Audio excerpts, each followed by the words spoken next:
Alô pessoal, tudo bom? Espero que todos estejam bem e vamos continuar nossa aula. A gente agora vai falar sobre a questão das partes de um rio, como que são classificados um rio e também a gente vai falar um pouquinho também sobre as bacias hidrográficas. Aqui no livro de geografia, a gente vai falar sobre as partes de um rio. Por exemplo, as partes de um rio. Vamos conhecer melhor os cursos de água. Os rios são formados por diferentes partes, cada uma das quais possui características próprias e recebe um nome específico, conforme estudaremos no esquema a seguir. Aqui na página 342, nós temos um esquema das partes de um rio. Então, eu vou falar cada um deles, só para não passar em branco, tá bom? Na primeira é a nascente. Nascente vem onde nasce, tá assim, nascente. Local onde o rio nasce e inicia o seu curso. Então, onde ele vai começar e até um determinado período, um lugar que ele vai desaguar, tá bom? A número 2, afluente ou tributário. Rios menores que desaguam do leito do rio principal. Então são rios pequenos que vão se encontrando com outros, formando o quê? Essa parte dos afluentes. Lago, área de depressão do relevo que propicia a concentração de água, formando um tipo de reservatório. Então é como se fosse um acúmulo de água.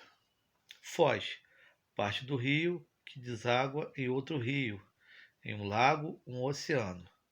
Quer dizer o seguinte, que o rio, vou dar aqui o exemplo do rio Pavuna. O rio Pavuna, ele deságua na Baía da Guanabara. Então ele passa por vários lugares do Rio de Janeiro com vários nomes, até desaguar onde? Na Baía da Guanabara, tudo bem? E a margem, a área localizada ao lado do rio, portanto, os rios possuem margem esquerda e direita. É o que você vê quando você passa no rio, o lado direito e o lado esquerdo da margem. Tudo bem? Você tem o leito, superfície do relevo que compõe o trajeto percorrido pelo rio, é onde ele inicia e onde ele vai o quê? Terminar. Seria a sua foz. E o rio principal, no rio no qual um ou mais afluentes desaguam nele. Tudo bem? Então esse é o exemplo das partes de um rio. Aqui no livro fala também sobre o regime dos rios. Você tem o volume de água dos rios varia constantemente em razão das condições climáticas de um lugar por onde ele vai passar. O nível de água dos rios é resultado da ocorrência de chuvas ou de longos períodos de estiagem. Por exemplo, se você tem um período muito significativo de chuva, o rio vai se manter o quê? Dentro do seu regime normal. Agora, se você tem um período de escassez de chuva, esse rio ele pode diminuir o seu tamanho. Pode levar ele a secar, ele a entrar em processo de extinção? Não sei, mas pode ocorrer. Isso ocorreu aqui no Rio de Janeiro em 2016, quando nós tivemos um verão atípico, onde não choveu. E no Rio de Janeiro quase tivemos a questão do racionamento de água, mas isso não ocorreu. Graças a Deus, isso ocorreu em São Paulo. Em São Paulo você teve o racionamento de água. Por que você teve o racionamento de água? Porque lá eles têm uma represa que foi adaptada e essa represa abastece praticamente 80% da população de São Paulo. Tudo bem? Vamos continuar? Então você tem dois períodos. O período de vazante. O que é período de vazante?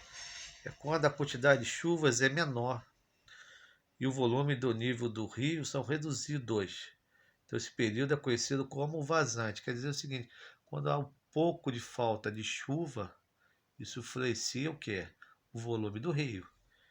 e o período de cheias, que quando ocorre, quando o volume de chuvas é maior que o rio. É aquilo que eu acabei de falar, você tem chuvas, especialmente no verão, que são chuvas o quê? Bem torrenciais. São chuvas fortes, que ocasionam o quê? Problemas. Tudo bem? Vamos continuar. Agora a gente vai falar, para finalizar, que eu vou mandar uma videoaulazinha para vocês, explicando o esquema de um rio. Espero que vocês entendam isso. O que é bacia hidrográfica? Os rios formam conjuntos ou redes hidrográficas que podem ser compostas de uma ou mais bacias hidrográficas. Por exemplo, no Brasil, nós temos algumas bacias hidrográficas famosas. Temos o Rio Amazonas, que é o rio internacional. Temos o Rio São Francisco, o Tocantins-Araguaia e o rio do nosso estado do Rio de Janeiro, o conhecido é o Rio Paraíba do Sul.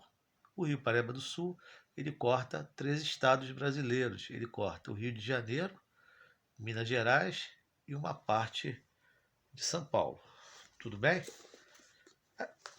Regiões hidrográficas do Brasil, nós temos, a fim de estabelecer os limites que abrangem o rio principal e seus afluentes, desde a sua nascente à sua foz. São considerados, além de aspectos físicos, também os aspectos culturais e econômicos. É claro que cada região tem um aspecto relativamente dentro da economia e da sua área, o que é? De aspecto físico.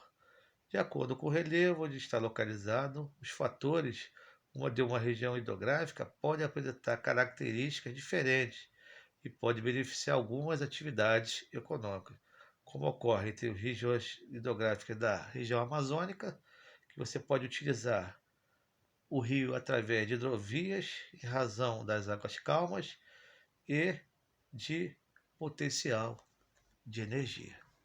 Galera, muito obrigado aí. Já estou enviando para vocês um esqueminha numa videoaula sobre vazante, sobre parte de um rio e bacia hidrográfica. Desde já agradeço. Tenham uma boa semana, pessoal do sexto ano. Fiquem com Deus. Tchau.